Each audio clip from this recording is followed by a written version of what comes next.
Welcome students. आज हम solve करेंगे एक न्यूमेरिकल फूरियर सीरीज पर। उसकी ट्रिग्नोमेट्रिक फूरियर सीरीज कैलकुलेशन भी करेंगे और एक्सपोनेंशियल फूरियर सीरीज कैलकुलेशन भी हम यहाँ पर करेंगे। तो सपोज हमें ट्रिग्नोमेट्रिक फूरियर सीरीज एस्टिमेशन करना है जिस सिग्नल का वो है 0 से लेकर के 1 तक मैक्सिमम एम्पलीट्यूड जा रहा है ए, और इसी पैटर्न को वो रिपीट कर रहा है तो पीरियोडिक है। हमें इस सिग्नल के लिए एक्सपोनेंशियल फूरियर सीरीज और ट्रिग्नोमेट्रिक फूरियर सीरीज का कैलकुलेशन करना है। तो किसी भी सिग्नल के लिए फूरियर सीरीज कैलकुलेशन शुरू करने से पहले हमें उसके लिए फंडामेंटल टाइम और फंडामेंटल फ्रीक्वेंसी की वैल्यू को डिफाइन करना होता है।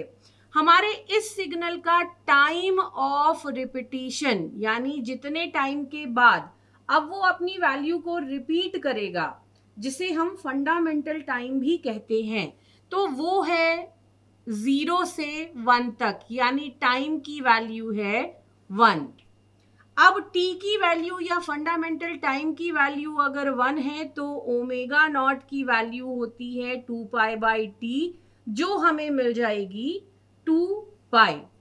तो जब भी हम फूरियर सीरीज के लिए सॉल्व करते हैं, सबसे पहले हमें फंडामेंटल टाइम और फंडामेंटल फ्रीक्वेंसी की वैल्यू दिए गए सिग्नल के लिए एस्टिमेट करनी होती है। तो ये वैल्यूज हमने एस्टिमेट कर दी। अब हम इसका करेंगे ट्रिग्नोमेट्रिक फूरियर सीरीज कैलकुलेशन। पहले हम फाइंड करेंगे इसके लिए trigonometric Fourier series. Trigonometric Fourier series यानी हम अपने सिग्नल एफ टी को रिप्रेजेंट करेंगे by A naught summation 1 to infinity A N cos N omega naught T plus B N sine N omega naught T से, जहां पर ए not को हम कैलकुलेट करते हैं by 1 by T integration of F T D T, integration fundamental time पर। A N को हम कैलकुलेट करते हैं by 2 by T integration over T F T cos N omega naught T D T से, और B N को हम calculate करते हैं by 2 by T integration fundamental time पर F T sine N omega naught T D T से। तो हमारा काम क्या होता है, हम ए नॉट ए एन और बी एन को कैलकुलेट करते हैं इन फॉर्मूलों की सहायता से, और उन वैल्यूज को यहाँ पर ए नॉट ए एन और बी एन की जगह पर रख देते हैं, तो हमें ट्रिग्नोमेट्रिक फूरियर सीरीज मिल जाती है। अब हम इन तीनों कोएफिशिएंट्स की वैल्यू को कैलकुलेट करेंगे अपने सिग्नल के लिए। तो शुरुआत करते हैं ए नॉट से, जिसका फॉर्मूला है 1/t integration over the fundamental period F T D T. अब ये एफ टी क्या है, ये एफ टी अगर आप देखें तो इसकी वैल्यू ए है जब टाइम की वैल्यू 1 है, और बीच में कंटिन्यूसली टाइम के साथ साथ बढ़ता जा रहा है। तो इस एफ टी को हम लिख सकते हैं ए टी। जब t 1 है तो वैल्यू a है, जब t 0 है तो वैल्यू 0 है। ये एक रैंप सिग्नल है जिसकी इक्वेशन को हम लिख सकते हैं F T is equals to A T, जब हमारा टाइम है 0 से 1 के बीच। तो ये हमारा सिग्नल हुआ। अब इस इक्वेशन में हमें t पता है 1 है, एफ टी पता है 80 है, तो इन वैल्यूज को हम जब रखेंगे, चूंकि t की वैल्यू है 1, तो ये पूरा पार्ट हमें मिलेगा 1, तो इसको अलग से लिखने की जरूरत हमें नहीं है। एफ टी को इंटीग्रेट करेंगे फंडामेंटल टाइम पर, तो फंडामेंटल टाइम है 0 से 1, तो इंटीग्रेशन की रेंज होगी 0 से 1। एफ टी है ए टी डी टी। अब a कांस्टेंट है, हम उसे इंटीग्रेशन से बाहर ले सकते हैं, तो हमारा एक्सप्रेशन हो जाएगा 0 से 1 t dt। जब t को हम इंटीग्रेट करेंगे तो हमें मिलेगा t²/2। इंटीग्रेशन की रेंज है 1 और 0। जब हम इसमें upper limit minus lower limit रखेंगे तो हमें यहाँ पर मिल जाएगा 1/2, यानी a0 की वैल्यू हमें मिल जाएगी a/2 के बराबर। तो a0 हमारा हो गया a/2। इसके बाद हम कैलकुलेशन करेंगे an के लिए। a0 की वैल्यू हमें मिल गई, अब हम कैलकुलेशन करेंगे an के लिए। an का फॉर्मूला है 2/t integration over fundamental period ft cos n omega naught t dt। ये फॉर्मूला हमने वहां पर लिख दिया। अब इस फॉर्मूले में हम दी गई कंडीशन के हिसाब से पहले सिंप्लीफिकेशन करते हैं। तो सिंप्लीफिकेशन में इस t की जगह पर हम रखेंगे 1, क्योंकि टाइम की वैल्यू है 1। ओमेगा नॉट की जगह पर हम रखेंगे 2 पाई। इंटीग्रेशन टाइम इंटरवल पे होगा, तो यानी 0 से 1 पर होगा। तो जब ये सारे करेक्शंस हम कर देंगे तो हमारा फॉर्मूला बन जाएगा इंटीग्रेशन फ्रॉम 0 to 1 ft। अब ft की वैल्यू को हम अगले स्टेप में रख देंगे cos 2 पाई nt dt। हमें ये फॉर्मूला मिल गया। अब इसमें हम अपने ft की वैल्यू को रखेंगे तो ft की जगह पर आ जाएगा at। अगले स्टेप में हम इस a को भी बाहर ले लेंगे, क्योंकि ये एक कांस्टेंट है तो इंटीग्रेशन का इस पर कोई असर नहीं पड़ना है। तो हमें मिलेगा 2a integration from 0 to 1 t cos 2 pi nt dt। हमें ये एक्सप्रेशन मिल गया। अब इस एक्सप्रेशन में हम देखते हैं कि जो हमारा इंटीग्रेशन हो रहा है ये दो सिग्नल्स के प्रोडक्ट का हो रहा है। वो दो सिग्नल्स क्या हैं? पहला सिग्नल है t जो मल्टीप्लाई हो रहा है cos 2 पाई n t के साथ। हमें पता है कि जब दो सिग्नल्स का मल्टीप्लिकेशन हम इंटीग्रेट करते हैं, मान लीजिए हमारे दो फंक्शंस हैं u और v, तो उस केस में अगर हम इसे इंटीग्रेट करते हैं, प्रोडक्ट का इंटीग्रेशन करते हैं, तो उसका जो रूल होता है वो होता है u integration of v dx। u और v हमारे फंक्शंस हैं, तो सबसे पहले हम u को इंटीग्रेशन से बाहर लेंगे और v को इंटीग्रेट करेंगे, minus integration of d by dx, differential of d by dx of u integration of v dx। Product दो सिग्नल्स के मल्टीप्लिकेशन को जब हम इंटीग्रेट करते हैं तो हमें ये फॉर्मूला, मैथमेटिकल फॉर्मूला दिया जाता है, जिसमें हम पहले एक सिग्नल का इंटीग्रेशन करके उसको दूसरे में मल्टीप्लाई करते हैं, माइनस दूसरे सिग्नल को जिसको हमने यहाँ इंटीग्रेशन से बाहर ले रखा है उसको डिफरेंशिएट करते हैं, जिसको इंटीग्रेशन के अंदर लिया हुआ है उसको इंटीग्रेट करते हैं, फिर जो रिजल्ट मिलता है उसका इंटीग्रेशन होता है। तो ये मैथमेटिकल फॉर्मूला है। इस फॉर्मूले को अब हम यहाँ पर लगाएंगे। हमारा एक्सप्रेशन क्या है? an is equals to 2a integration of t into cos 2 pi n t dt। Integration है 0 to 1। हम ले लेते हैं इसको u और इसको v। तो अब हम ऊपर वाला फॉर्मूला जब लगाएंगे मल्टीप्लिकेशन वाला, तो उस केस में क्या होगा? u ये है, v ये है। u हमने ले लिया है t को और v है cos 2 पाई n t। तो u मतलब यहाँ पे आ जाएगा t, integration of cos 2 pi n t dt, integration की लिमिट है 0 to 1 minus integration of d by D T of, क्योंकि अब हमारा जो वेरिएबल है वो t है, तो यहाँ पे आएगा d by D T of u है t, तो d by D T of t integration of v मतलब cos 2 pi n t dt, ये आपका विथ dt, क्योंकि दो इंटीग्रल्स लगे हुए हैं तो दो बार हमने यहाँ पर dt लिख दिया है। अब इस फॉर्मूले को जब हमने मल्टीप्लिकेशन के कंसेप्ट पर रखा तो हमें ये एक्सप्रेशन मिला। अब इस एक्सप्रेशन को हमें सिंप्लीफाई करना है, तो हमें मिलेगा t cos 2 pi N T को जब हम इंटीग्रेट करेंगे तो हमें पता है कि जब हम cos थीटा को इंटीग्रेट करते हैं तो हमें रिजल्ट में मिलता है साइन थीटा।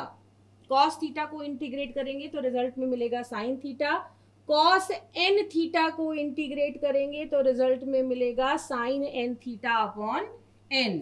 तो जब हम इसे इंटीग्रेट करेंगे हमें मिलेगा sine 2 pi N T upon 2 pi n minus, आगे बढ़े एक इंटीग्रेशन को, इसकी लिमिट हो जाएगी, हमारी लिमिट हो जाएगी 0 to 1, इंटीग्रेशन का अपर लिमिट और लोअर लिमिट।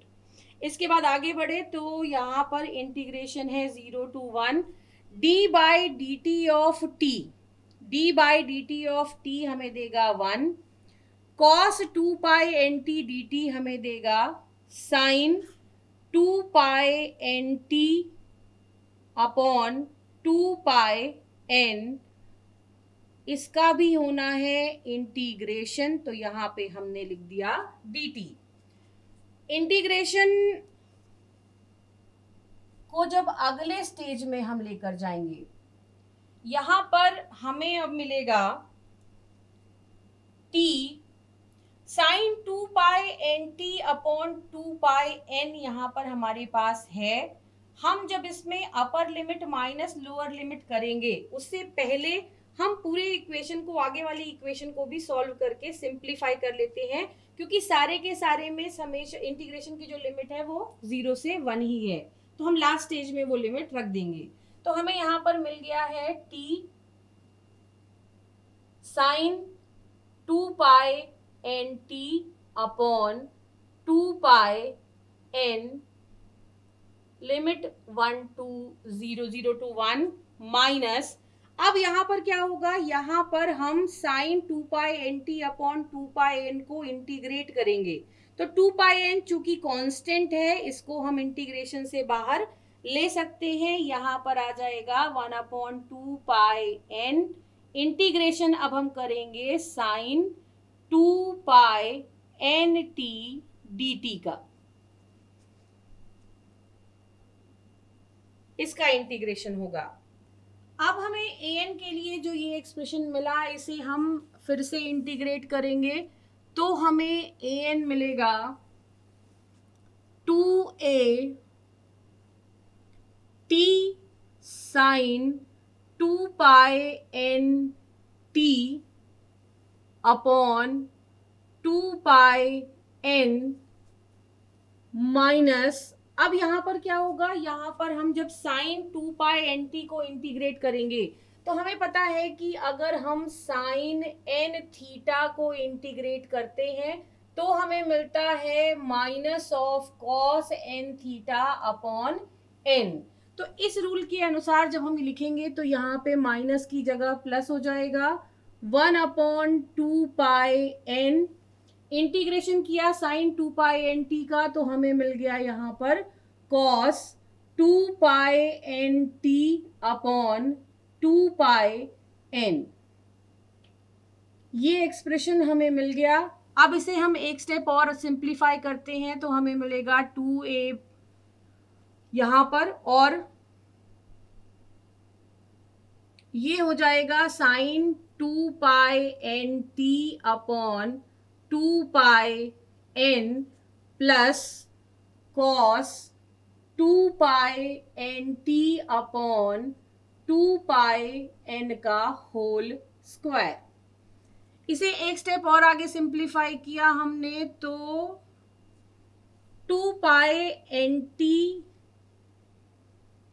2πn का होल स्क्वायर हमने ले लिया यहां पर कॉमन, हमें ऊपर मिल जाएगा cos 2πnt plus t 2πn sin 2πnt, ये एक्सप्रेशन हमें मिल जाएगा। अब ये जो फाइनल एक्सप्रेशन हमें मिला इसमें हम अपनी लिमिट्स को रखेंगे, यानी 0 to 1।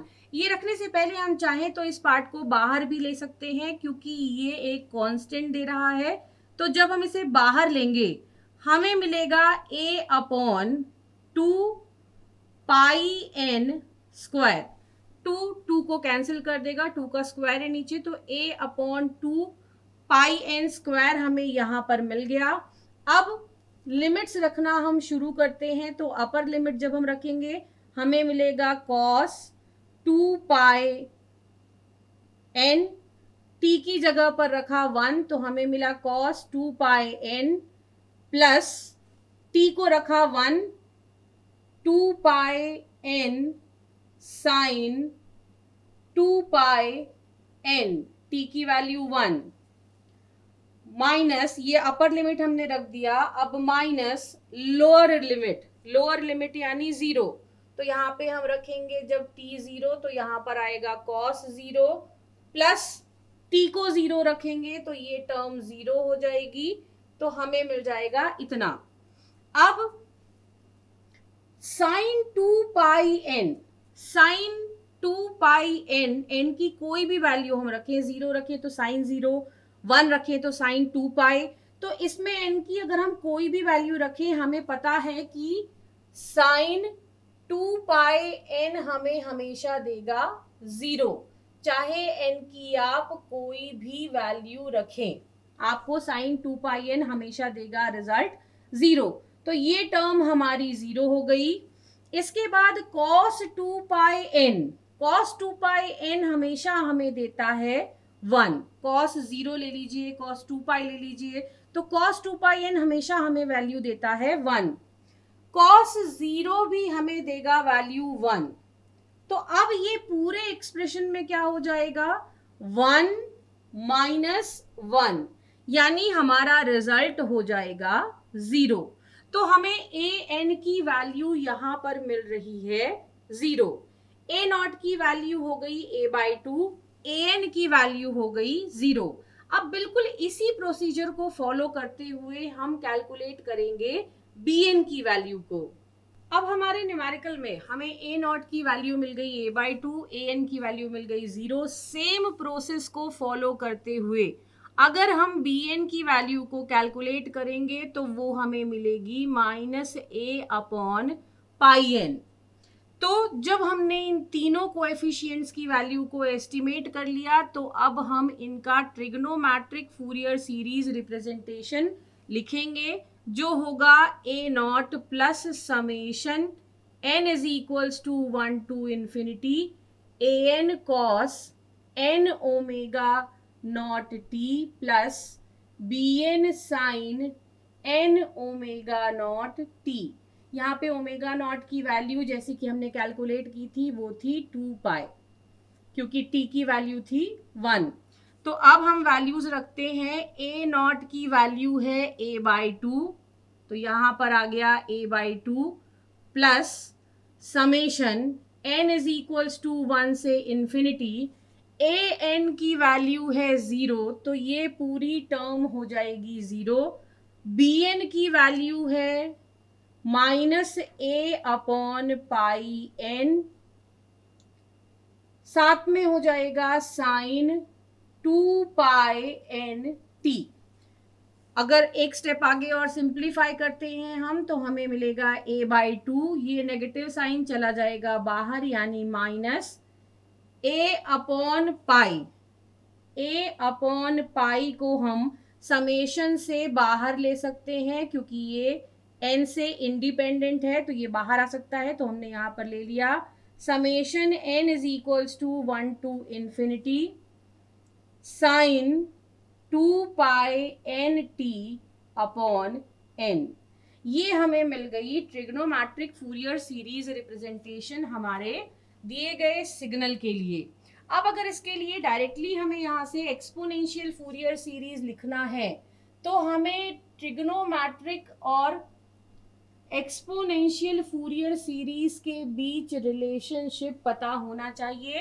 रिलेशनशिप क्या है? रिलेशनशिप है एफ नॉट की वैल्यू होती है ए नॉट के बराबर, एफ एन की वैल्यू होती है 1/2 A N minus J B N के बराबर, और एफ ऑफ माइनस एन की वैल्यू होती है 1/2 A N plus J B N के बराबर। तो एफ नॉट जो ए नॉट के बराबर है वैल्यू हो जाएगी a/2। एफ एन चूंकि ए नॉट 0 है तो एफ एन हो जाएगा माइनस j/2। बी एन कितना है अपना? बी एन है माइनस a/पाई एन के बराबर। सिंप्लीफाई करेंगे तो हमें मिल जाएगा aj/2 pi N. F of minus N हो जाएगा 1/2 इंटू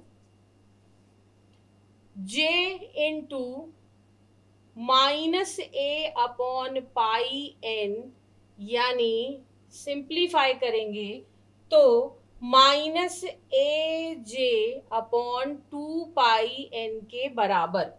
तो F of N, F of minus N हमें जब मिल जाएगा उस केस में अब हम एक्सपोनेंशियल फूरियर सीरीज रिप्रेजेंटेशन अगर इसको देते हैं तो वो हो जाएगा summation n is equals to minus infinity से plus infinity F N E की power J N omega naught T.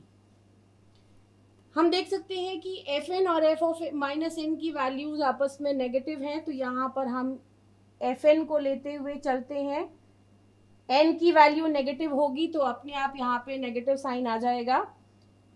Minus infinity to plus infinity, F N है aj/2 पाई एन ई की power J N omega naught है 2 पाई, तो 2 पाई लिख दिया T. अब इस समेशन साइन से बाहर हम लिख सकते हैं aj/2 पाई को। इसको एक स्टेप आगे सिंप्लीफाई करते हैं तो यहाँ पे लिख सकते हैं aj/2 पाई समेशन माइनस इन्फिनिटी से प्लस इन्फिनिटी ई की पावर j2 पाई एन टी अपॉन एन। ये एक्सप्रेशन हमें दे देगा एक्सपोनेंशियल फूरियर सीरीज रिप्रेजेंटेशन अपने दिए गए सिग्नल के लिए। तो इस तरह से हम फूरियर सीरीज को लगाते हैं किसी भी सिग्नल के फ्रीक्वेंसी डोमेन रिप्रेजेंटेशन को कैलकुलेट करने के लिए।